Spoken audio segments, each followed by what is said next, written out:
One cause of unemployment may be downswings in the trade cycle, i.e., periods of recession. Another explanation of wide-scale unemployment refers to structural employment. Structural unemployment arises from longer-term changes in the economy, affecting specific industries, regions, and occupations. Structural unemployment often explains regional unemployment. Some regions of the UK, such as central Scotland and the northwest, have higher rates of unemployment because the traditional heavy industries which located there have gone into decline as they are replaced by cheaper imports from abroad. The new high-tech industries based on new technologies tend to be based in the southeast and along particular growth corridors.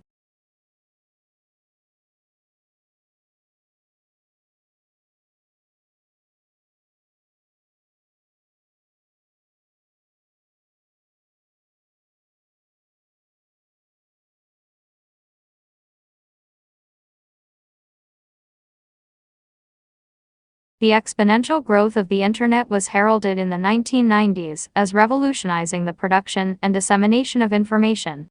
Some people saw the Internet as a means of democratizing access to knowledge. For people concerned with African development, it seemed to offer the possibility of leapfrogging over the technology gap that separates Africa from advanced industrialized countries. However, the initial optimism about the Internet's potential to provide an enormous and ever-expanding body of publicly available knowledge has had to come to terms with material and social obstacles.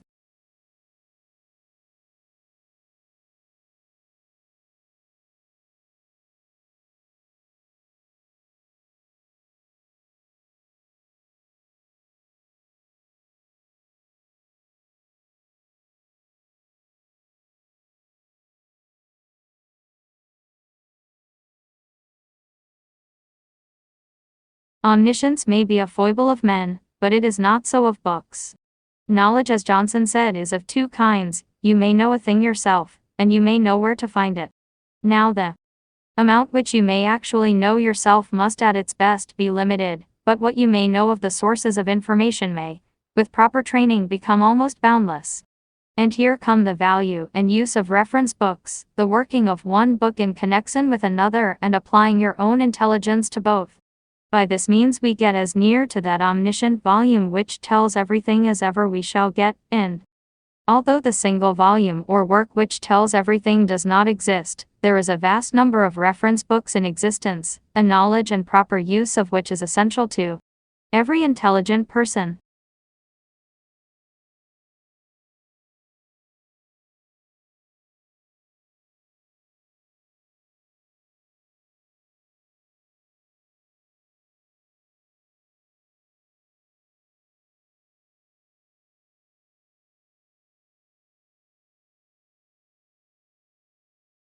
Many people today think of culture in the way that it was thought of in Europe during the 18th and early 19th centuries. This concept of culture reflected inequalities within European societies and their colonies around the world. This understanding of culture equates culture with civilization and contrasts both with nature or non-civilization. According to this understanding of culture, some countries are more civilized than others, and some people are more cultured than others. Theorists like Matthew Arnold (1822–1888) believe that culture is simply that which is created by the best that has been got and said in the world. p6. Anything that doesn't fit into this category is labeled as chaos or anarchy. From this perspective, culture is closely tied to cultivation, which is the progressive refinement.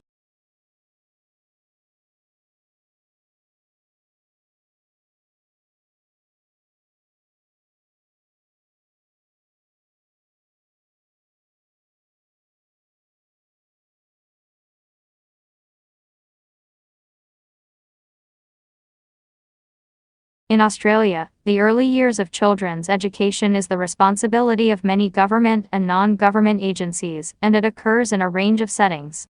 Preschool is aimed at children around 4 years of age to prepare them for compulsory schooling from the age of 6 years. In most states and territories, children can start full-time schooling at 5 years of age when they enroll in a kindergarten or preparatory year. In 2001, just over half of 5-year-olds, 57%, were at school, with about a third, 34%, attending preschool. While in some states and territories children can commence preschool before they turn 4, participation rates for 3-year-olds are much lower than 4-year-olds, 24% compared with 56% for 4-year-olds in 2001.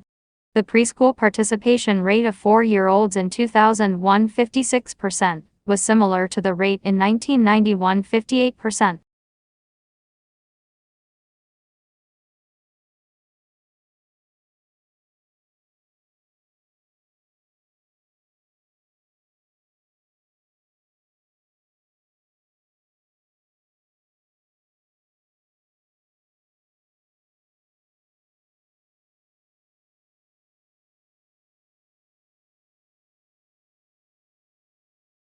Disadvantage in early childhood poses multiple risks to children's development.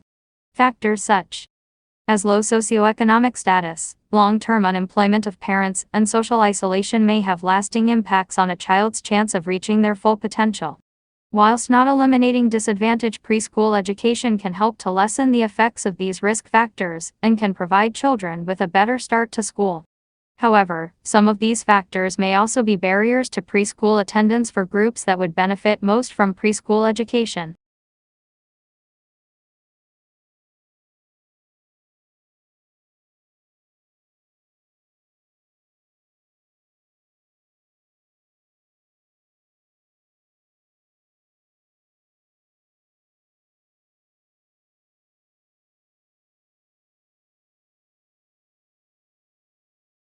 If you're choosing to use the random pairing or are letting the college choose your roommate for you, you'll probably have to fill out some kind of profile or questionnaire.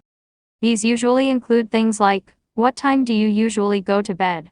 Where do you prefer to study? Do you keep your space clean or are you more messy, etc. When you're answering these questions, be as honest as possible.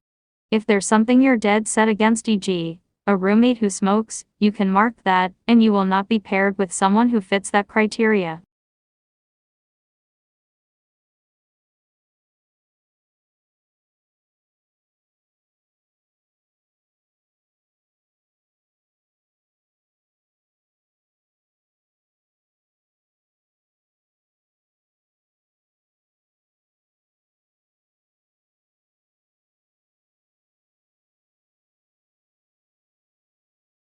Buying a house can seem like a daunting process. First, you need to work out how much you can borrow.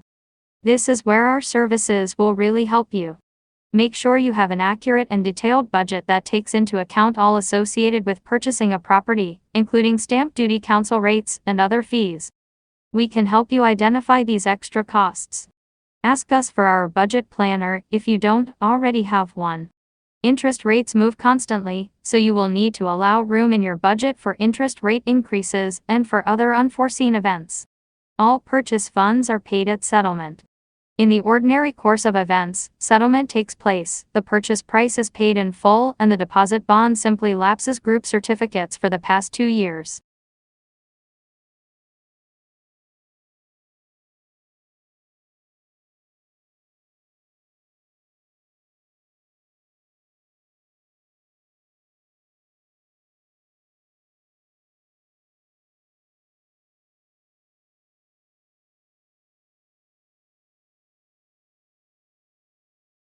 In terms of population characteristics, Australia and New Zealand have much in common. Both countries have minority indigenous populations, and during the latter half of the 20th century have seen a steady stream of migrants from a variety of regions throughout the world. Both countries have experienced similar declines in fertility since the high levels recorded during the baby boom, and alongside this have enjoyed the benefits of continually improving life expectancy. One consequence of these trends is that both countries are faced with an aging population, and the associated challenge of providing appropriate care and support for this growing group within the community.